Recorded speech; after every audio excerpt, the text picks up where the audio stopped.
रघुकुल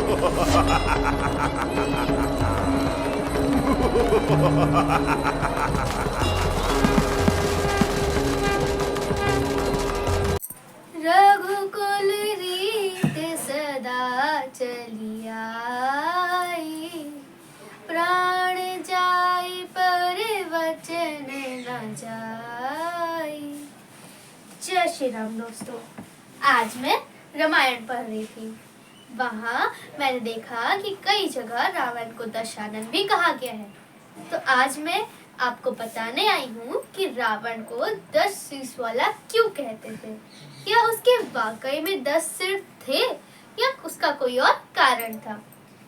इसके पीछे कई कहानियां हैं, या फिर हम कहें कई लोक कथाएं हैं। उनमें से आज कुछ लोक कथाओं के बारे में मैं आपको बताऊंगी।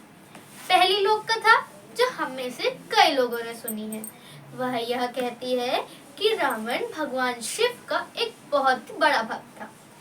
उसने पहले से ही अमृत पिया हुआ था और भगवान शिव को प्रसन्न करने के लिए उसने अपना एक एक करके सिर काटकर उनके चरणों में रख दिया। जहाँ वो एक सिर काटता उसका दूसरा सिर आ जाता।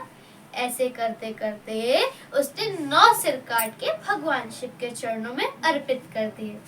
और भगवान शिव तो सभी जानते हैं, हमारे भोले बाबा हैं। बहुत ही जल्दी किसी से हे रावण, मैं तुमसे प्रसन्न हुआ और मैं जो तुमने 9 सिर मुझे अर्पित किए हैं वो उन्हें वापस करता हूँ।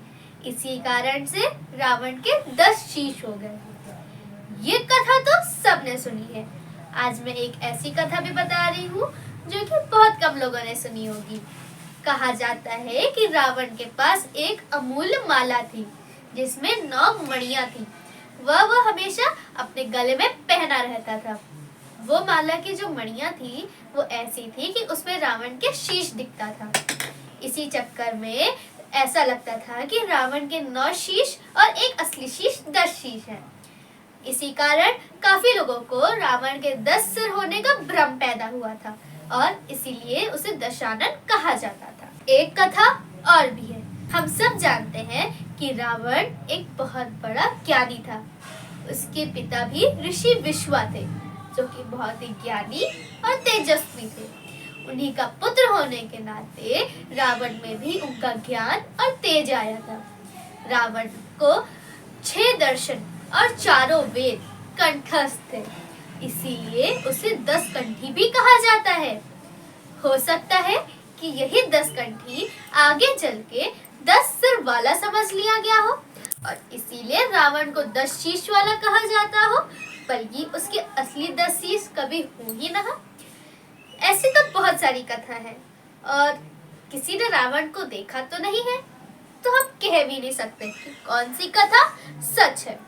लेकिन ये कुछ लोक कथाएं थी जो मैंने आपको बताई, जिनसे कि रावण के 10 शीश होने की बात प्रूव होती है। तो आज के लिए आपको हैप्पी दशहरा और आपसे विदा लेती हूँ। जल्दी मिलेंगे ऐसी एक नई वीडियो में जहाँ मैं आपको एक नई चीज के बारे में बढ़िया तरीके से बताऊंगी। जय श्री राम।